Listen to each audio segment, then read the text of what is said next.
Alright guys, so this may come as a surprise to you or not. Most of my students suffer from slice.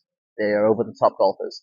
And every player is a little bit different, and there are numerous cues and triggers that can help get that club shaft back on a better plane and reduce that out to in path significantly, which is going to stop the club face opening up as much, which of course, as we all know, creates that dreaded slice. So what are some of the most confident uh, or most efficient ways I've resolved downswing feels in the past? Well, recently we helped a student get from negative 15.8 degrees left to about negative 4 degrees out to in, which is a night and day difference, as you I'm sure you can understand.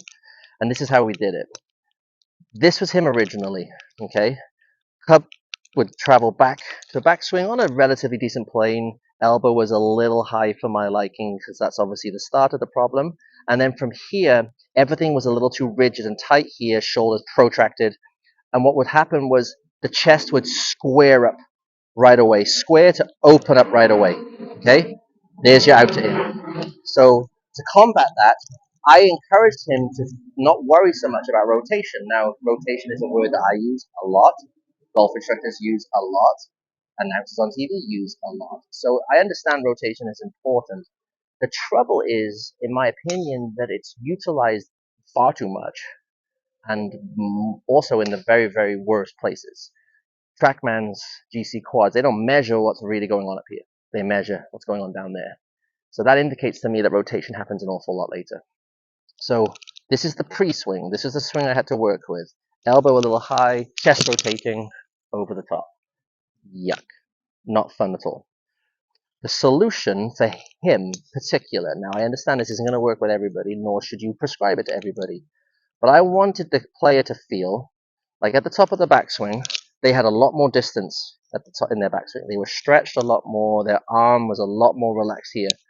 Then I wanted them to feel that their right shoulder, right hip, as it should be, is behind the left hip and left shoulder. Now, if we can feel like the club just falls down here, okay? Just weightless. It just falls, but keeps the same structure, okay? The wrists aren't flipping. I'm just lowering, okay? So it's just falling out of the sky. I'm not pulling. It's just falling. As it falls and it gets to about waist high, then we turn. So if you can create that feeling and maybe even do this drill, this was very helpful also. Turn, fall, fall, fall, turn, okay? And if you can loop that feeling over and over again, you're going to realize that the turn doesn't take place up here. Far from it. The turn takes place from here. And you cannot do this drill enough. Full, full, turn. You see that ball is now starting straight and turning left. And it's not an easy drill to time up. But we can do it over and over again until suddenly we normalize that position.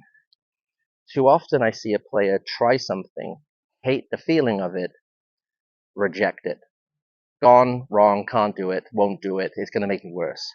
You have to trial and error, embrace change.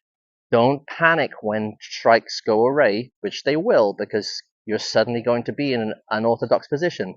The trouble is, your orthodox position was horrendous. So now you have to get comfortable being uncomfortable until the shots even themselves out, and they will. They always do. Trust the process. Don't panic. Have some fun with it. Fall and turn. Good luck.